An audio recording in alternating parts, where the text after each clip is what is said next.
Okay, Lewis, another rough day in the office, I'm afraid. Lewis, hi.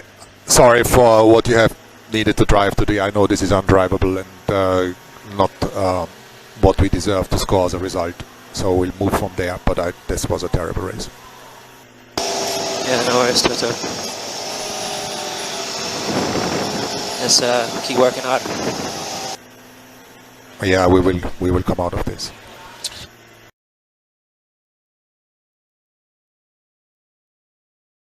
What do you think is going through Lewis Hamilton's mind right now?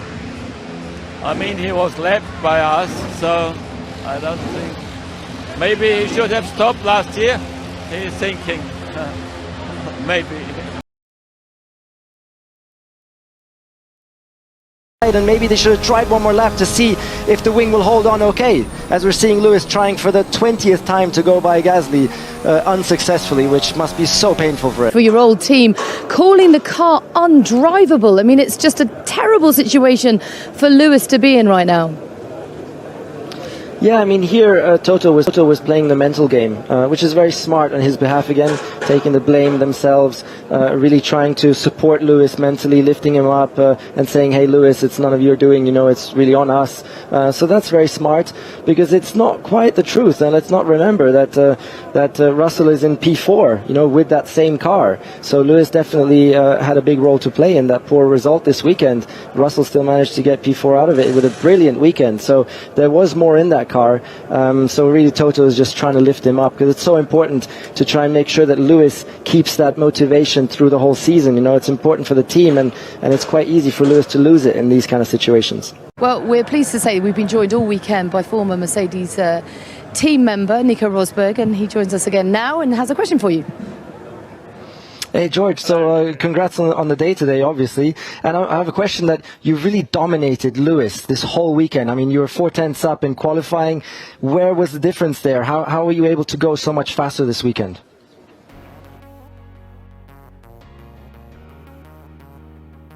Hi guys, this is the Casual Fan. Now, after 4 races this season, Lewis Hamilton is 21 points behind George Russell in the championship. The Mercedes driver was a victim of a few jibes here and there from Nico Rosberg and Ralf Schumacher, who basically highlighted the fact that the disparity between what George Russell and Lewis Hamilton were able to do in Imola was, well, the disparity was far too much.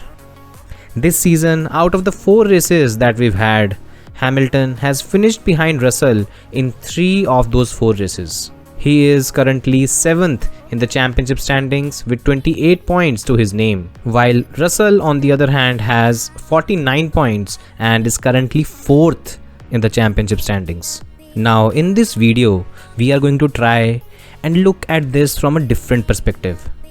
Amidst all the shock behind the standings after the first 4 races of the season, I think if we look at things closely, Lewis Hamilton facing early struggles in the season against George Russell should not be a surprise to Formula 1 fans.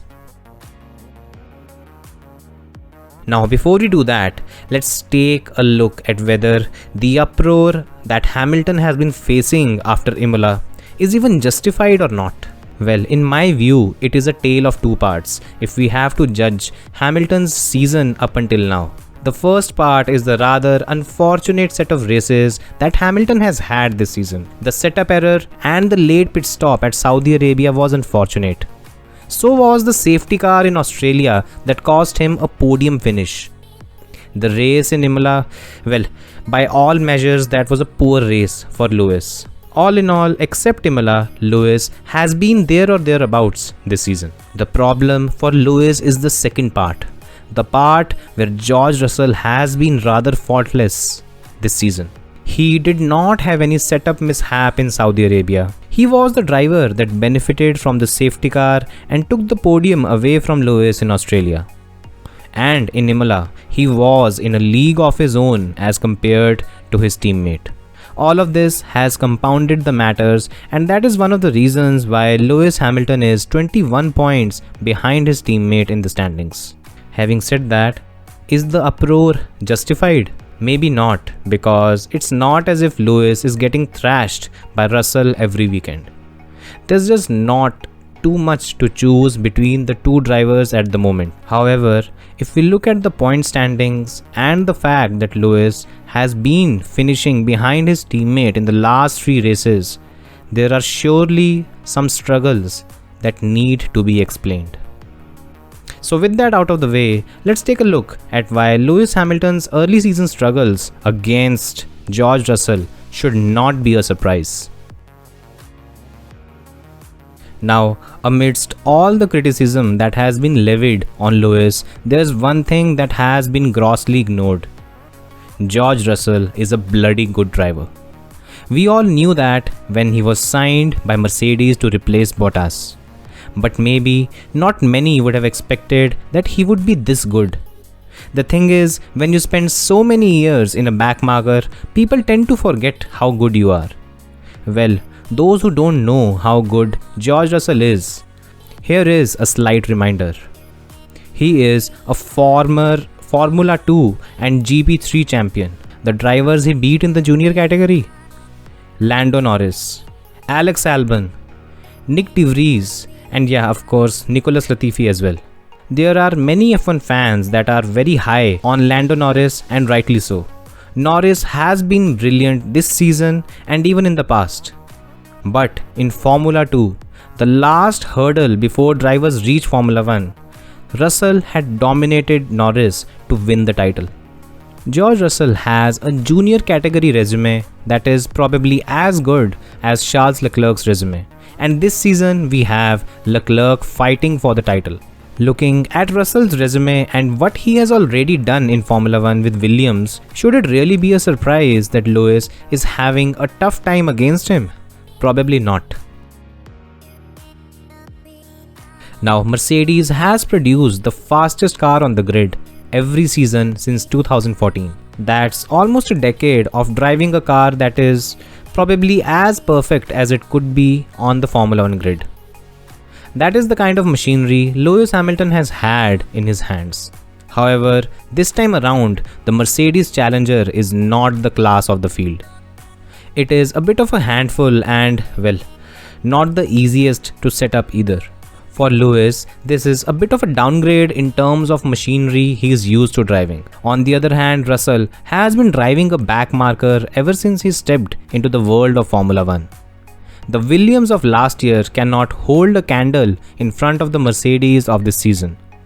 And because of this, Russell has his hands on a better machinery than what he's been used to driving in Formula 1. It is a valid notion in F1 that it is easier to transition from a slower car to a faster car than to adapt to a slower car after driving the faster car for years. Something like this is an advantage for Russell, while for Lewis, this is another level of adaptation that he needs to do this season. When Toto Wolff came on the radio and said to Lewis Hamilton that the car was undrivable and not worthy of fighting for the title, in a way he was right. The Mercedes Challenger is not capable of fighting for the title. It is at best the third fastest car on the grid. The best the team can hope for is an outside shot at the podium if the Ferraris or the Red Bull suffer from reliability issues. But the thing is, it's not fighting for wins every weekend like it has done for almost a decade. Is it possible that a change in mindset, where your ceiling in terms of where you can finish in a race is only an outside shot at the podium, leads to a drop of motivation? Especially for a driver like Lewis Hamilton that has been fighting for the title for the last 8 seasons and has more than 100 wins and 100 pole positions in his career. Can a driver that has, well, won a race every season he has raced in and basically drove a front-running car throughout his career find it hard to motivate himself this season because the best that he can hope for in a straightforward weekend is 5th in the race? Sure, this can happen to Lewis, and maybe that was the reason why Lewis wasn't as proactive in Imola. He wasn't the driver that was shouting on the team radio for a switch to slick tires when the transition was right around the corner. If we compare the way George Russell hustled Kevin Magnussen in the race to what Lewis Hamilton did against Gasly, you can see the difference in intent in both the cases. Not only that, Lewis is a driver that is the most vocal on the team radio about possible strategies that could be in play if he gets stuck in the field.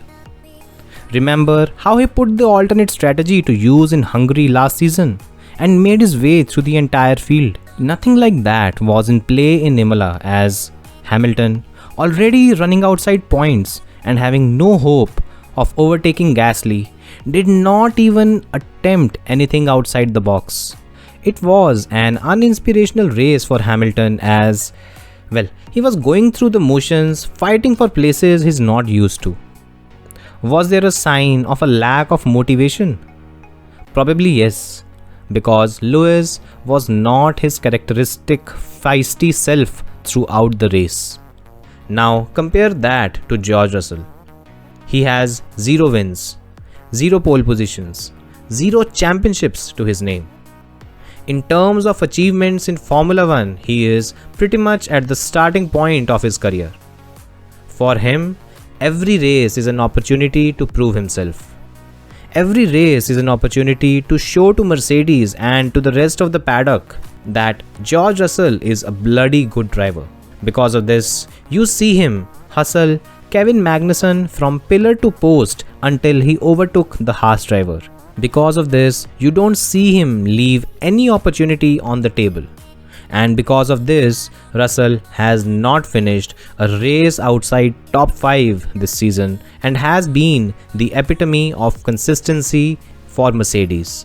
More importantly, because of this, it should not come as a surprise to Formula 1 fans that Lewis Hamilton is having a tough time against his new Mercedes teammate. Will Lewis be able to make a comeback and overhaul George Russell on points? Sure, there is a possibility because, well, Lewis is a certified legend of the sport. But if George Russell does end up beating Lewis Hamilton this season, I probably won't be surprised. So these are my views. What do you guys think? Do let me know in the comment section. Please like, share and subscribe to the channel. Thanks for watching and see you next time.